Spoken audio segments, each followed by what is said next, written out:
Welcome to a very special edition of Quiet Riot.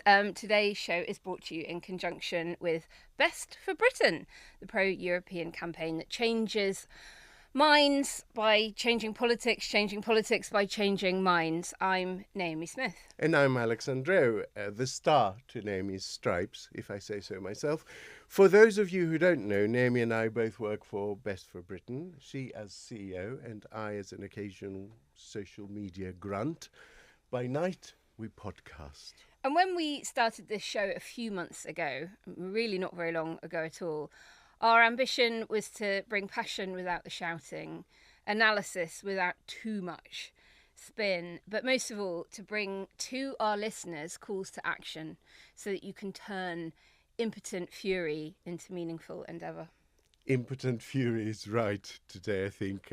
With Trump taking the presidency, Senate, and quite possibly the House, it feels more necessary than ever to take a breath and look at what is going on. So grab whatever beverage or treat helps get you through the dark times, turn up the volume, and join us for a US election special, Quiet Riot.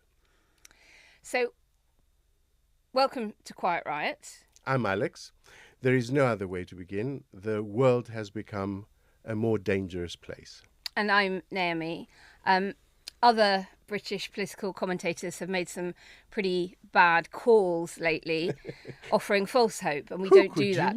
And no names shall be mentioned, but we'll try never to do that. And today is no exception, but we will be offering hope and action.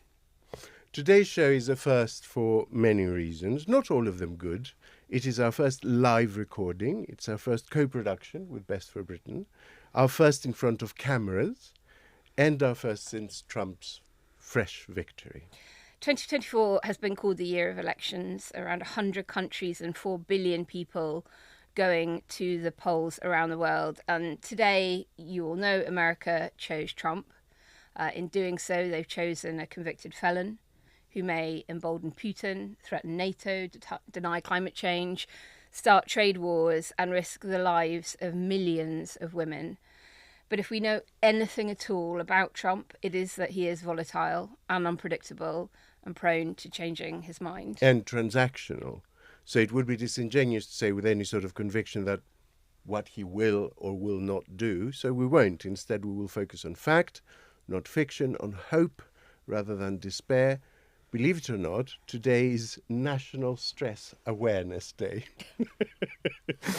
And I am very aware of my stress. And in order to reduce our stress and yours, while trying to deconstruct what went wrong and what comes next, we have roped in two emotional support panelists, two giants of political thinking to help us.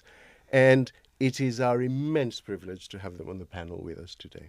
Our first guest is Malloch-Brown, and when he speaks, the world should listen. He first cut his teeth on Fleet Street before establishing a formidable diplomatic career, rising to become Deputy Secretary General of the UN under Kofi Annan, and is the immediate past president of the Open Society Foundations. Mark, thank you so much for being here. Thank you, Naomi. What advice do you think, the godfather of Open Society and its enemies, Karl Popper, give us today? Well, I hope he would be astute enough to realise that in the elections this year, it's been a bad year for incumbents, and there were some underlying trend lines here. And when I spent a decade of my life as a political consultant, I was always taught, don't look at the horse race number, look at the underlying trends. And here you had an electorate, like in much of the world, that wanted change, that was frustrated with the economic situation, frustrated with migration. Two concerns globally this year, actually. And when a challenger candidate is viewed as the candidate of change, is viewed as leading on those two issues, then they're probably going to win. And I think in that sense, Popper would be wise not to turn in his grave too much and believe it was an up and down vote on democracy. It was a pocketbook vote. And our second guest is the CEO of 38 Degrees, a people-powered movement with 1 million members, I think now, campaigning for a fairer, more respectful world.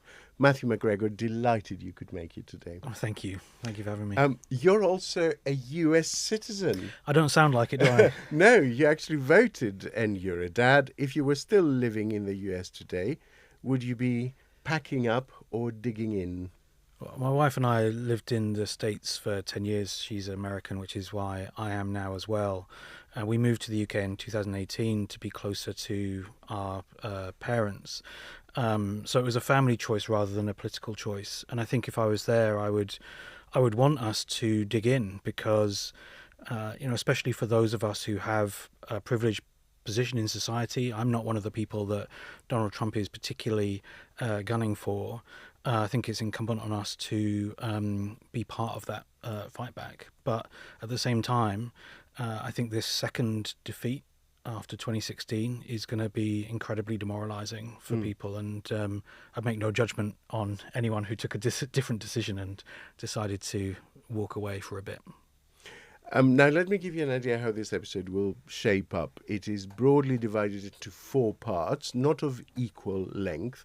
First, we look at the result and what it means for America. Then we turn to implications for the UK specifically. In the third segment, we will cast a wider eye on the geopolitical implications of another Trump White House. And finally, we turn to what next and calls to action. So let's begin with what went wrong and what it means for America. Matthew, she technically wasn't an incumbent, but Mark has mentioned that Harris, like incumbents across the West, are struggling.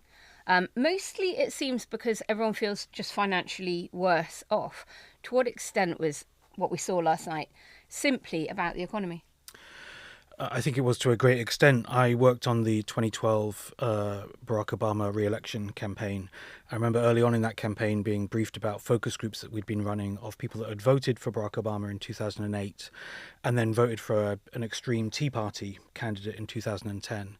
And one story really stood out for me. It was a dad who said that all I want in life is to have a good job so I can afford to own my own home and send my 2 daughters to school. To university.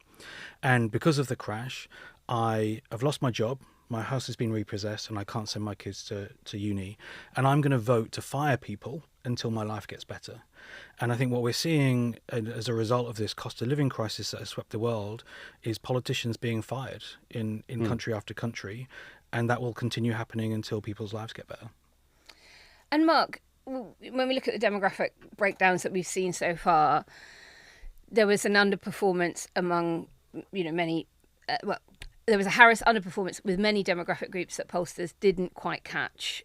Latino voters, even women, were not turning out for Harris in the numbers that many of them had anticipated. Is it the same issue for them? It's purely an economic one? I think it's a bit more than that. I think there is also, frankly, a class versus identity issue.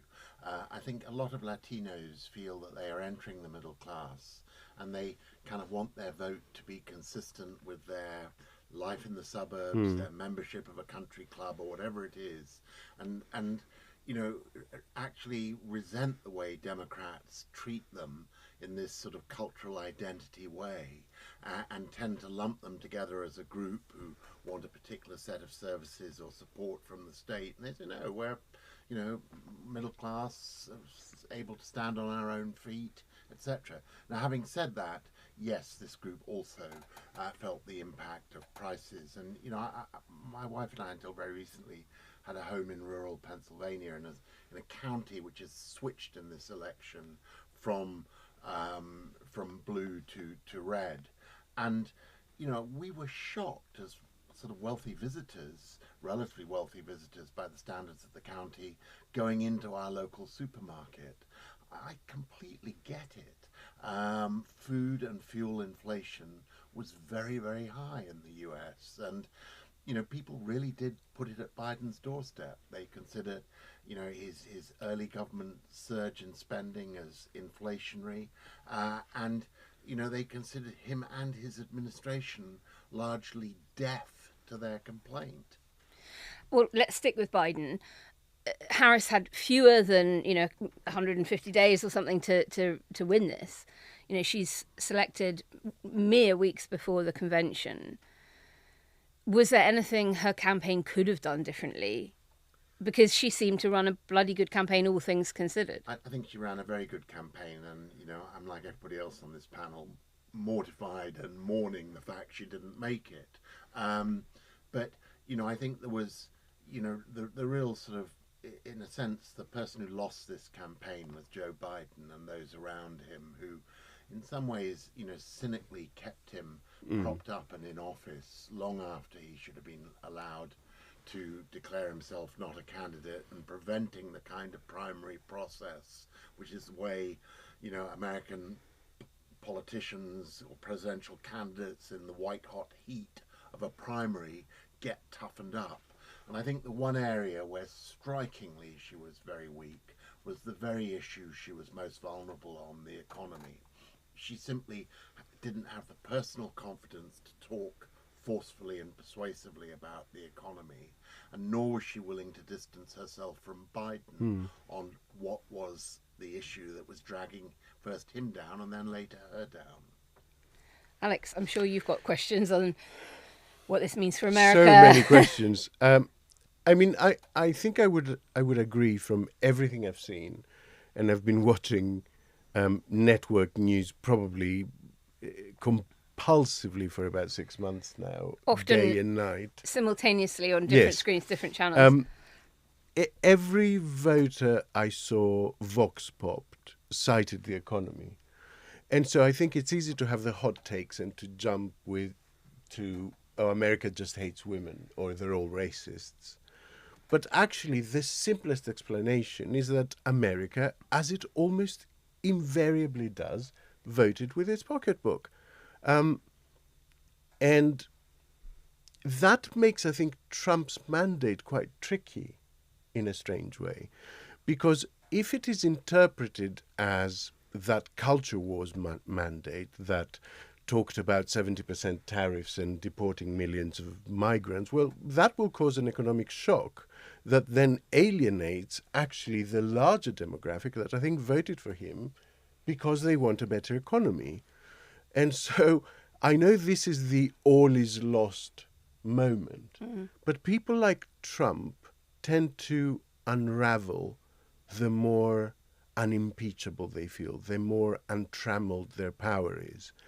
And untrammeled this is. Yeah. He controls the Supreme Court, the Senate and probably the House. Possibly the House. And I keep going back to that, my favorite H.L. Mencken saying that democracy is the idea that people know what they want and deserve to get it good and hard. But let's stick with the economy. The concept of Trump is what really the last three races, the thing they have in common is that Trump does better as an insurgent than as an incumbent. The concept of Trump, I think, is more attractive to the electorate than the reality of Trump. So they'll get a reminder, I guess. I do think the pocketbook issue was absolutely front and centre and has driven not only this election but elections around the world over the course of the last 2 years.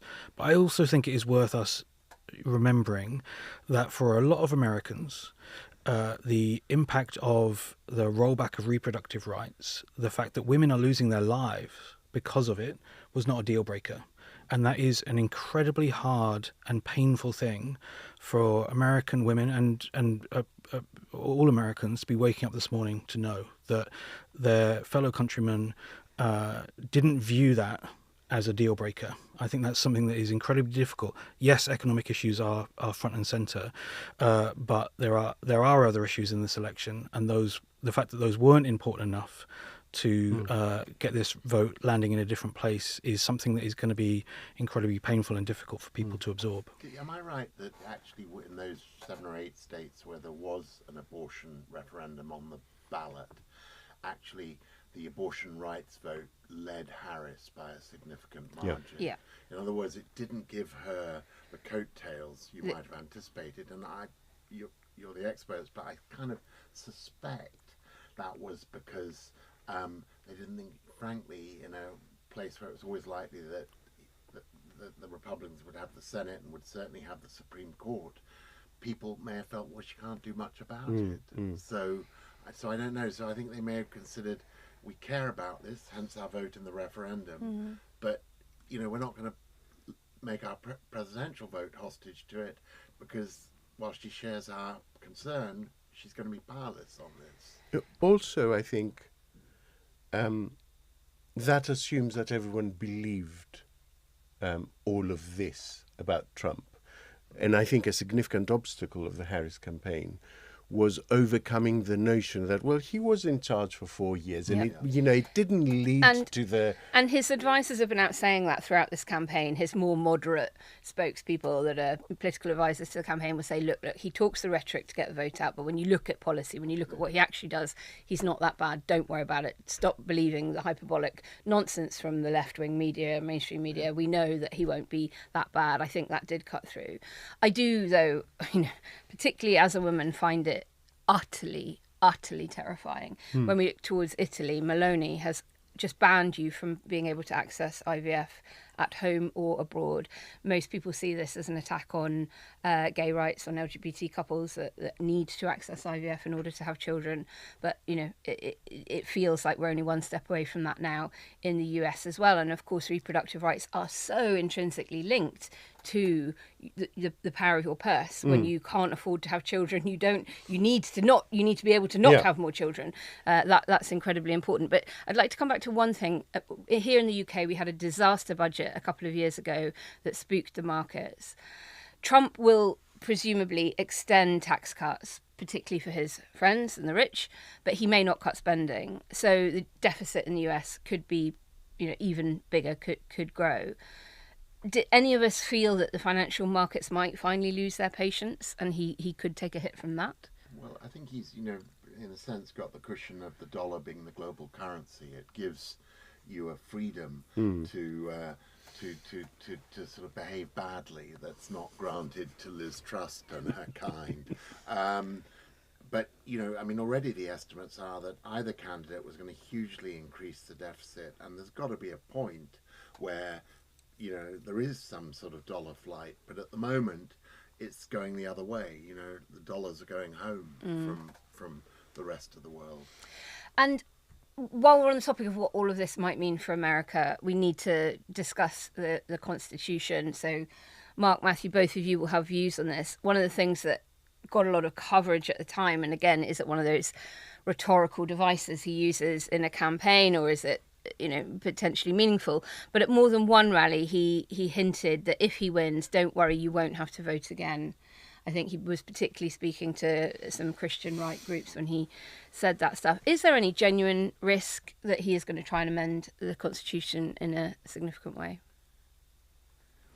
I think that the actual amending of the Constitution is, in a legal sense, incredibly difficult to do. You're talking about 2/3 of the states and, both houses of Congress and so on and so forth. There's a reason the Constitution hasn't been amended for very, very many years in this age of polarization.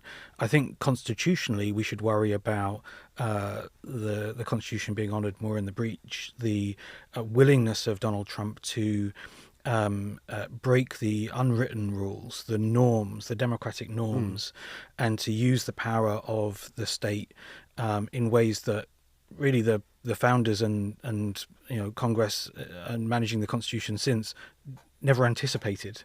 The willingness to completely break the supposed wall between the White House and the DOJ, for example, and as he has said, to go after his political enemies. He has openly said that he wants to go after people that have disagreed with him in this election. He has openly talked about controlling the media. And so I think I'd be less worried about the kind of constitutional wrecking and more the kind of authoritarian democracy that we've seen in Hungary, for example, something that is possible in the existing framework that they've got. It's amazing to think that yesterday we were talking about the prospect of him going to jail if he didn't win, that his various misdemeanors could land him behind bars. Now he appears above mere justice. Mark, what are the implications for America's justice system as a whole? I think they're huge, because even if we agree that he primarily won on pocketbook issues, he is going to govern on as his opponents feared, on future of democracy issues. And this is a man who has every reason to believe at this point that he is above the law. He's been elected president despite being a convicted felon, despite having a huge number of charges outstanding against him, federal ones which will now no doubt get swept away or under the carpet. Pardoned. Pardoned. Well, he's already got such an exemption from the Supreme Court about actions done when in office that you do have an individual who's, only got one term left now, who, could indeed govern incredibly rashly when it comes to issues of constitution and the rights of individuals, particularly his political opponents. I think we should fear the worst.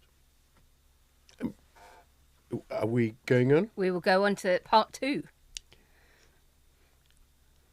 Now, we turn inwards for a moment and reflect on what Trump's victory means for the UK domestically and its relationship with the US. We'll come on to what it means for us in the global space later. But for now, I want to ask Mark, if it really was about people feeling poorer, what must Starmer do now to ensure he doesn't suffer that incumbency fate of other progressive leaders in a few years' time over here? Well, I think he does have a challenge, let's put it that way, because I think this was, as I'm sure you've observed on this podcast before, a very thin victory. He won on a lower turnout, a lower portion of the vote than Jeremy Corbyn had secured. It was very much, I think, a vote against the last government rather than a vote for Starmer. And so I think in that sense, he's got his work cut out, and he's had a bumpy start too, which doesn't help. I think he's going to have to deliver for people. And, I've just this week, watched at a meeting of business leaders, Rachel Reeves speak, and the frankly near silence with which she was greeted and the difficulties the hosts had in making sure nobody walked out before she spoke. This is a government which, is already facing a lot of resistance around, a perception that it's old Labour tax and spend, where's the growth strategy, etc. And so, while I think many of us think that the foundation to growth is stronger public infrastructure and improved services, I'm not sure he'll be given the time to prove that proposition first before people demand growth and increases, in their household incomes. And, he's going to be very challenged to deliver that. Britain has got, for all sorts of post-Brexit reasons, baked in low growth in its economy. I think there's a real danger from this result for the UK, which is that the Labour Party and progressives more generally will suffer a crisis of confidence. There were bold progressive economic policies that were implemented and objectively not electorally successful, but objectively successful in terms of rebuilding the economy and investing in the long-term infrastructure that the United States needs. And I think what we know from this election and from other elections is that people will vote on the basis of their lives being changed. In the current environment, caution is the riskier option. The Labour government needs to drive forward, probably even more boldly than Rachel Reeves set out in her budget, to get the economy going and invest in the kind of things that will get that jobs market going again, get wage growth going again. And I'm worried that they'll have a crisis of confidence and actually be more cautious. And at the moment, in the world that we live in, electorally and economically, caution is the riskier approach. I think that's a good point, and the further sort of lesson-net I take out of it is that this assumption that if the economy is doing better by the end of your term, the electorate will forgive you is, again, I think Starmer needs to look at Biden and realize that once the voters settle into the perception that you're not doing enough for them, even though objectively the American economy was doing very well by the end of his term, compared to other G7 economies, it was going positively gangbusters. But they, once that is entrenched, that you don't care about them, and you're not doing the right things for the economy, it's really difficult to dislodge. And you've got a campaign, and you'll know this, I'm sure, but the Democrat Party machinery hadn't kicked in sufficiently in time. You really need to have that infrastructure, and we've criticised leaders like Johnson for being campaigning prime ministers rather than governing. Of course, you need to do the governing. You need to turn the economy around. You've got to deliver that growth that you stood on the platform to deliver. But you've got to tell people about it. You've got to be out there doing all of that. Yeah. What lesson from the kind of party machinery can we take from where maybe the Democrats haven't done so well? I mean, feelings don't care about your facts, and the reality of it is that when you are explaining with graphs and charts, you're probably losing. Mm-hmm. I think that the machinery of the Harris campaign was second to none. At the end, but not for the not during the throughout, Biden years. Not all the way through the Biden years. No, and I think that's, Keir Starmer said something that really concerned me during the election campaign. He said, "I believe in action, not words. If you want to be a successful prime minister in the year 2024, you need to do both. Yep. It's not just action, but it is words as well. The machinery of the Democratic campaign over the course of the last, probably say 6 months, in terms of the way in which they operated, their fundraising, the paid advertising, the grassroots organising, was really, really second to none. But that was not tapped into where people were at and how they felt about their own lives and the future for their families and their communities." Well, on the economy, there was a report out very late last night, early this morning, from the National Institute of Economic and Social Research saying if Trump does proceed with the 60% tariffs on Chinese goods and 10% on goods from everywhere else, the resulting trade war would lower UK growth by 0.7 points in the first year, 0.5 in the second. Mark, on our last episode, I described the Reeves budget as a Brexit tax budget. We are all paying the price of Brexit through increased taxes and especially lower growth. So this is a big question, but does the new Trump presidency mean the Labour government has now no option but to drastically try to improve the trading relationship with Europe? I think that may well be a consequence, and a happy consequence, if that happens. But some other things are going to happen too. I mean, if he cuts taxes in the way he intends to, claiming that tariffs are going to be his new source of income and therefore taxes can go down. I mean, there's an economic illiteracy at the centre of that, which may make it not work. But were it to work, then, I think Rachel Reeves is going to have a real problem with the level of corporate and personal taxation that there now is in the country. Because, frankly, that sort of expatriate business elite, some of them non-doms, many of them not, but just working in London, for them the alternative home has never actually been Frankfurt or Paris. It's been going back to New York and Chicago. Mm-hmm. And I think if you get a tax cutting budget from Trump, you could actually see a real exodus of Americans from London, and with them the taxes they pay. So yes, I think we should improve our European trade relationship, but we, have tied ourselves as the sort of competitive ally, transatlantic ally of the US. So, when the US goes in a particular economic direction, it can be very hard for us to swim in the opposite way.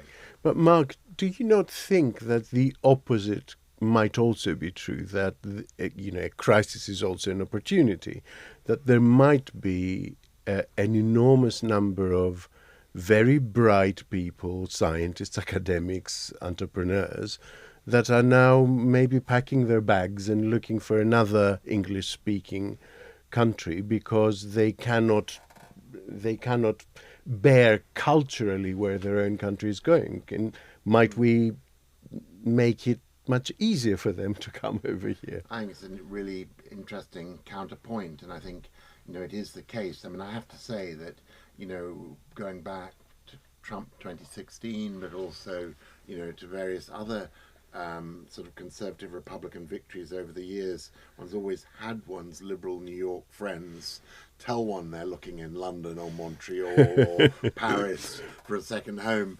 Ultimately, they wouldn't normal take ties the of family. I don't know. It doesn't seem to happen. But look, I mean, I think the fundamental point really is if he goes with these very high tariffs, and he is, after all, those around him are saying, well, it's a bargaining tactic. Other than the Chinese ones, maybe they won't be as high ultimately. You know, he is not only going to throw the American economy into deep confusion over the medium term, he's going to throw the global economy into a chaotic state where, you know, more trade with Europe is a bit of a silver lining, but the net, as you said, Naomi, is anemic growth is going to be even more anemic.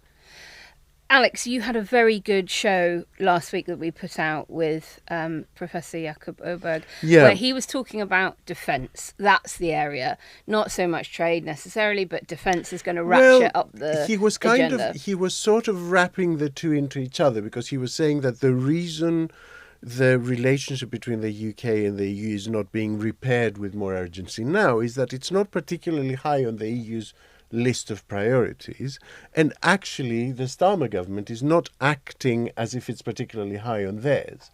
And so the Trump victory pushes defense to the top of the list of both, especially with Ukraine, and defense is where the UK has the most to offer. So suddenly this hugging closer to each other becomes much more likely, because much more oxygen and attention will be given to that relationship, considering what's across the Atlantic. So that was his. And if you've not listened, go and grab that episode, please. I'd like to talk about the fabric of UK society. And Matthew, in a previous life, you worked for the absolutely brilliant campaign Hope Not Hate, fighting the far right.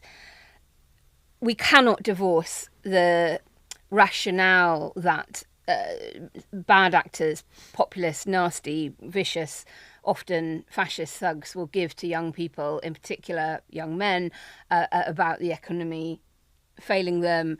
They give them some kind of validation. So we can't divorce it entirely from the point that we were just talking about. But how much more important is it going to become for us to be acutely aware of the threat of the far right in the UK as a consequence of a Trump victory? I think it's going to be a huge part of our lives for the next few years, even more so than the rise of reform and the rise of the street movements around people like Tommy Robinson would have made it. It will give that dynamic rocket fuel, and organisations like Hope Not Hate are absolutely vital, and they can only survive with our support. So I'd really encourage people to sign up to Hope Not Hate and to support them if you can. I think it's important to start by saying that, you know, Donald Trump is someone who has throughout his entire lifetime said and done incredibly racist things. His own chief of staff, his own chief of the Joint Chiefs, chairman of the Joint Chiefs of Staff, have both described him as a fascist. And I think there'll be people of colour and other minoritized communities around America, but also further around the world, looking at this with horror and pain. And that's something that we need to centre in whatever we do next.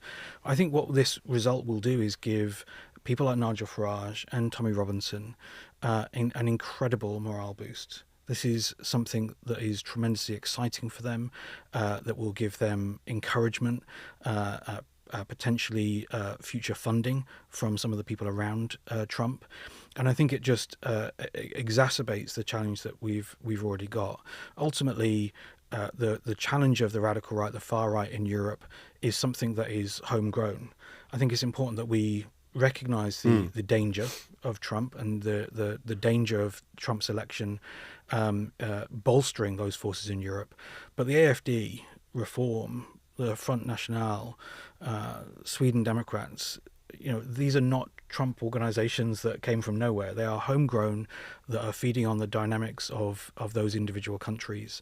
And I think it's important that we look first at those dynamics and the way in which, you know, our economy is failing working class people, the divisions that we have in our society, and the powerlessness that people feel in a modern economy that's not built for them.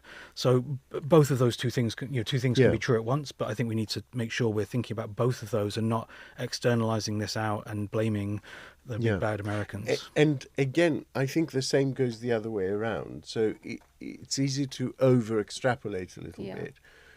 You know, what if he becomes another Orban? Well, let me tell you, Americans are not Hungarians. They're not steeped in generations of living under an oppressive regime. And there are tens of millions of people who reject Trump and who are actually quite concentrated in urban economic powerhouse areas. So the idea that he can do whatever he wants and there will be no blowback, I think, is to overinterpret the result a little bit. There's midterms coming in 18 months. If his popularity has plummeted by that point, there will be a lot of nervous senators and House of Representative people looking nervously at what's coming in 18 months. So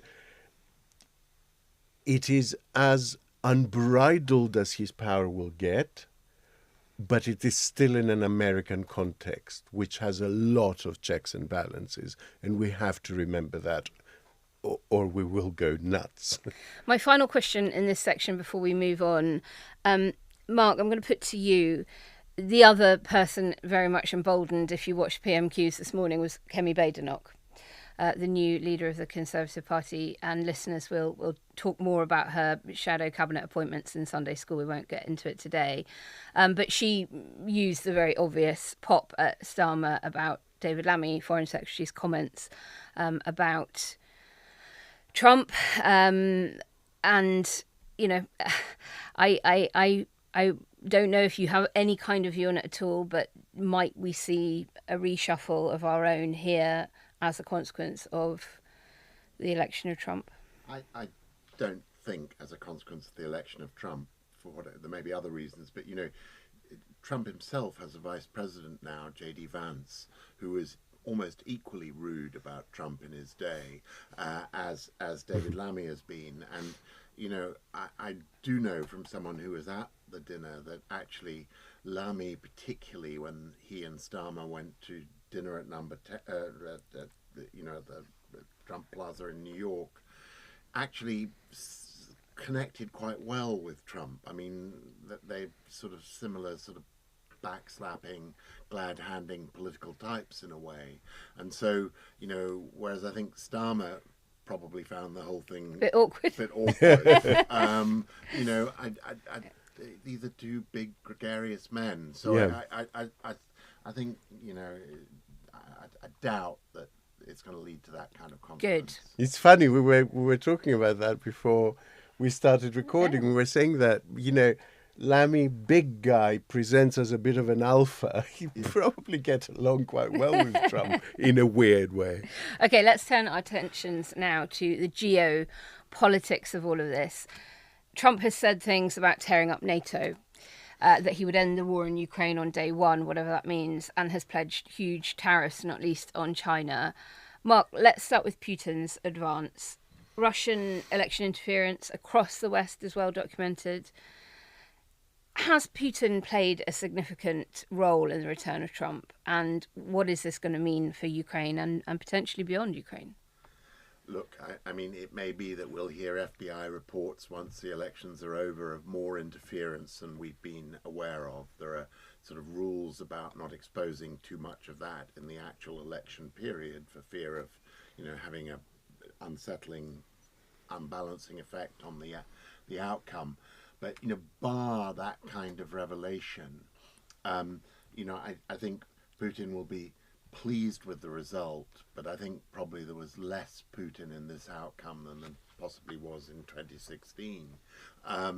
But, what it means then for Ukraine, I think is a bit less clear. I mean, Trump said, I'll close the war in a day or something. But, in truth, Putin is now doing well enough militarily in the field and has a vanity and ego of his own that, he's not actually going to want Trump stepping in as, the broker to give him the peace that he wants to get on his own terms via close to a surrender by the Ukraine side. So, I think Trump's going to find this one trickier than he anticipates. Well, I hope so. And what can the UK do? Can it take a bigger role in NATO? Can it take greater leadership among the liberal democracies? Is there a moment now for the UK which is still a medium-sized country. You know, we're not the great imperial power we once were, and in a couple of decades' time we might be quite a bit smaller than we are now. But it feels to me like there is a window here and now where we could step in to a vacuum that Trump might create and show some leadership within those global organisations. Well, I think, I think we should, and I hope within those organisations, as you say, NATO, the UN, Bretton Woods institutions, I think people are going to be crying out for some strong leadership to replace a likely American vacuum. But we are going to have to pick our fights, and I don't mean those literally, pick our issues, perhaps I should say, carefully, because, we don't have American-sized power to spread around. And, I think Ukraine is a tricky one because, yes, we want to make sure that Putin is not rewarded for his aggression. On the other hand, nor for the UK or Europe as a whole is just a war without no end date to it. But is there something Biden could do? He's now got 2 months. Is there any chink of hope that he could do something big in Washington, to help Ukraine? The expectation is he's going to try more to do something on the Middle East, particularly Lebanon, and maybe from that to the hostages in Gaza, than Ukraine. Frankly, the Ukrainians have rather led the Biden administration by the nose since the beginning of this, and frankly, have led the Brits by the nose too. I mean, there should have been from the very beginning, despite the horrors of what Putin did, a much more serious backtrack to try and find a negotiated solution. Instead, British and American politicians have sort of marched to Zelensky's tune, and so now we have a war which, from the Ukrainian point of view, there's only one way to go, which is more weapons, more support, because they're losing, and where, frankly, that minus the Americans is not necessarily a realistic way forward. What about China? Regardless of whether the full force of the tariffs come in or not, what opportunities and threats will they see both politically and economically in this new geopolitical environment we find ourselves in? Well, I would say two things on China. I mean, one, obviously, this is going to be very distorting to China trade. I mean, whatever percentage of growth we think we're going to lose, tariffs will do a hell of a lot worse to China. I think they are readying themselves for possibly having to lead a sort of second economic bloc in the world. I don't think the BRICS or the BRICS, separate from BRICS that? based, and I don't think it's their first choice. I talk a lot to them. I think they'd still prefer that this sort of globalized world, which has made them rich, could continue, but they're recognizing that American hostility may make that impossible. And I think the second issue is, they may be tempted to do something on Taiwan. Trump is much less clear about his commitment to the defense of Taiwan than any American president before him, including Trump 1. So, there is, some risk there. Climate, that is also a major, if not the most major, geopolitical risk we face. Let's assume he's going to deregulate. He's going to bin off much of Biden's environmental regulation. He might not row back on some of the subsidies that the IRA helped on in terms of renewables, but can we expect that he's going to take the US out of the Paris agreements? I think he'll want to do whatever makes him feel good in any particular moment on climate, and he listens to the people that have funded him and who he's been in the social circles with for very many years. It's a kind of a toxic combination of his friendships and his financial interests that are combined together. I think at the very least we're not going to see the sort of American leadership that we have over the last 4 years, as imperfect as it has been, and I think that will have a quite a significant ripple effect around the world. I think that for example, the quite bold policies that we've seen coming out of the Labour government in their initial few weeks and months in office will come under increased scrutiny and both economic and political pressure. So at the very, very least, this is not going to even have the level of urgency that it has had, not nearly enough urgency, but that's going to go away.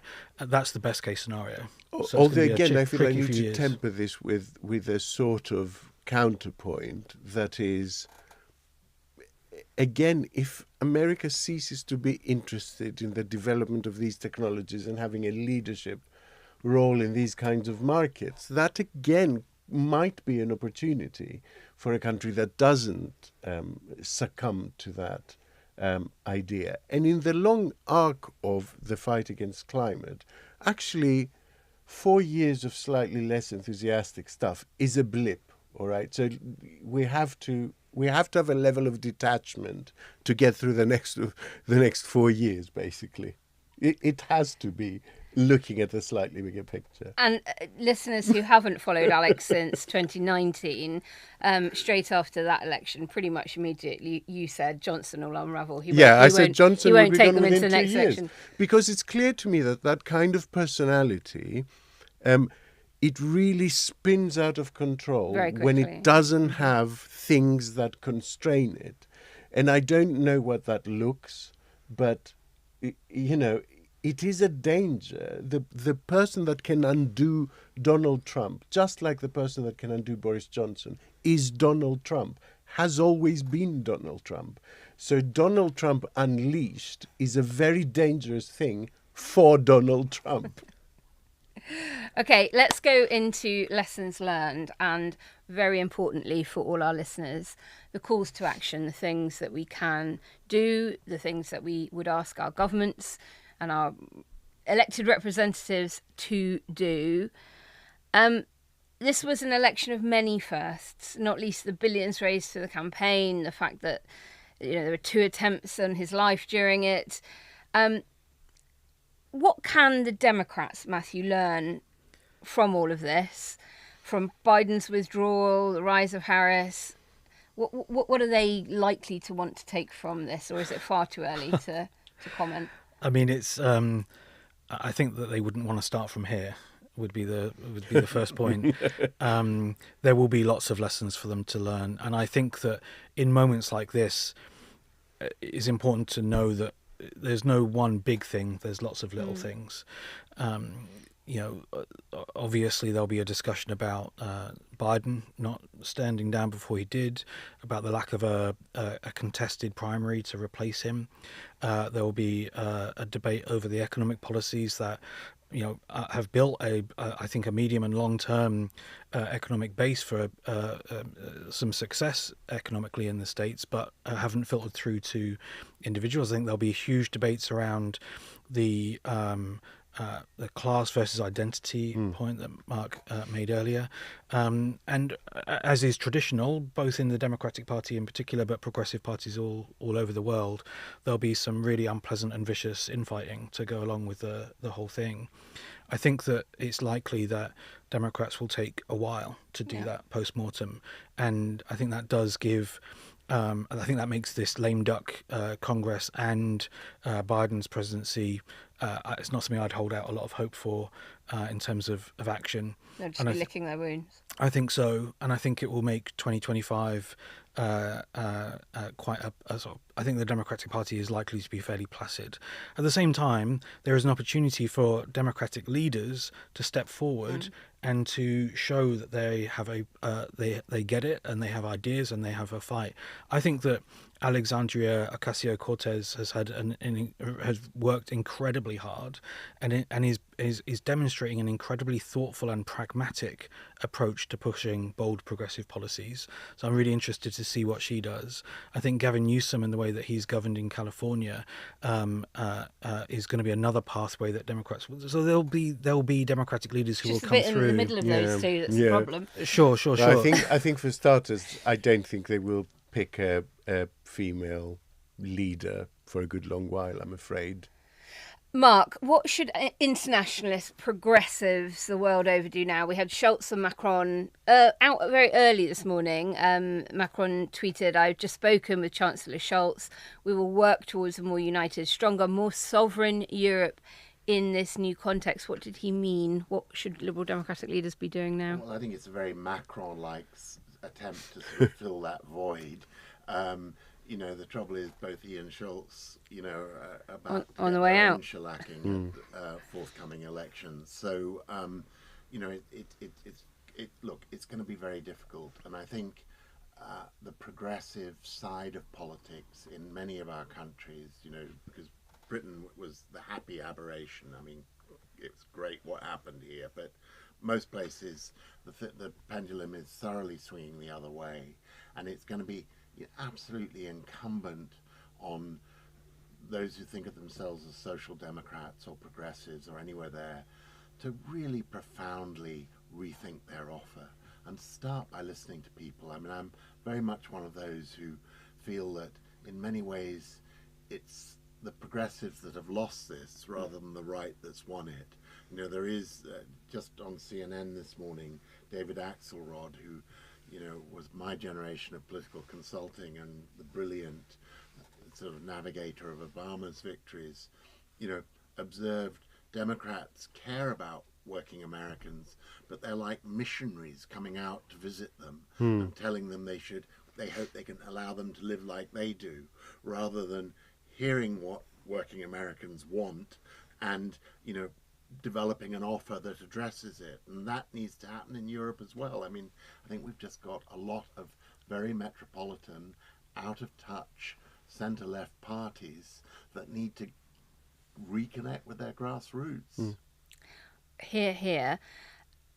Last question then to all of you. What should our listeners be doing? Alex, I'm going to come to you first. I mean, there's some soft stuff, I think. Reach out to progressive friends in the US. It is important for them not to feel isolated right now. It will be... I can't imagine what it must be like to wake up in the States today as a Muslim or a woman or an LGBT person. I just can't fathom the anxiety they must be feeling. And it's really important in those moments, we know from when Johnson was elected or Brexit happened, to feel that the world outside does not see you as a monolith who made that choice that you're all happy with, and to know that you have support and that you're seen. So I would say reach out. I'd add to Canadians as well, because they must be feeling pretty scared right now too. On the more practical stuff, I would say let's start by moving off Twitter, and let's start by pressing government to stop using Twitter as its sole and main communication channel. We know where that tool is going. There's a joke in there. Stop powering it. Yeah, absolutely. And Musk, we all wait to see what role he will be granted. Mark, what can listeners do as opposed to prime ministers of social democracies? Well, grieve a bit first. Yeah. And then, having done that, I completely agree this sort of point about trying to express solidarity to friends and acquaintances in America and indeed elsewhere. But I think there is a wider point that when politics fails, it is a time when, there is space for some sort of international policy collaboration at the non-political level. And I think this really is a time to try and make institutions like the United Nations, which are in their own crisis of relevance and legitimacy at the moment, to at least see if we can infuse some new hope and energy into them. And I would say the same about the EU, even if we're not members of it. It's time to find other levels of collaboration and policy making beyond reliance on, an increasingly nationalistic national politics level. I think to echo what's been said, I think the first thing is to be kind to one another. This is a very difficult and painful time, especially for people who are most under threat from Trump in the US, but around the world as well. His words have consequences globally, and I think it's really important that we take time to look after each other and be kind to one another. Secondly, I think we really all need to hold on to hope. There are many things wrong in the US and in Europe and elsewhere. There's nothing wrong with this country that can't be fixed with what's right in this country. I think we saw this after Southport. The day after those riots, in every street, local brickies and plasterers and local people coming out to fix walls and board up windows and to look after each other in that community. It didn't get as much coverage, But I think it's a really important thing for us to remember that there are good people doing good things and looking after each other in this country, and we should hold on to that hope. And thirdly, the thing to do is to do anything. We have to stay active, and we have to keep going. And for some people, that means signing petitions or joining organisations or going on demonstrations, chipping in a few pounds, whatever it is. Every single act is an act of defiance to Donald Trump and people who share his politics, and also a contribution to the fight back that we need to have as a progressive movement. And I think that in this country, that particularly needs to take the form of saying to our government, don't back off the things that you said you'd do in the election. Don't back off the bold policies you said you would bring in to rebuild our economy and make it work for working people and to save the NHS and to protect our environment. They must not back off the things they said they would do. That would be giving in to Trumpism, but it would also hurt them and the country by being cautious in a time where that's the riskiest thing they could do. Yeah, it's the opposite to what you were suggesting. You know, they need to deliver on those things. That's their salvation, fixing the things. I have always said, even from the early days of the Romaniacs podcast, which some of you may remember, right up to now, that we have to be ever vigilant. You must never, ever take hard-won rights for granted, because they are so easily lost. And populism, it's never far away. It's only ever just below the surface, even in the good times for progressives. And they recalibrate and they pupate. And when you don't fight them, they rise up again. And Best for Britain will keep fighting, and I will keep fighting, and you must all keep fighting. And I would like to leave you with two quotes, not one, because I'm greedy, two quotes from Karl Popper, who reminds us to this day, if we are not prepared to defend a tolerant society from the onslaught of the intolerant, then the tolerant will be destroyed and tolerance with them. But, he also said, the future is open. It is not predetermined. No one can predict it except by chance. We all contribute to determining it by what we do, and we are all equally responsible for its success. So be brave. Don't take any of this shit lying down. Get involved with our campaigns. Get involved with Quiet Riot, Best for Britain, 38 Degrees, Hope Not Hate and more, and defend our shared values today and every day. My final thoughts, it's fine to be sad and angry. It's understandable, and it's probably healthy to express it. This is the worst case scenario. But I would say to people, and especially to international observers, because things are much worse for people in the US, try not to pitch in too enthusiastically on social media with nihilism. Take a breath.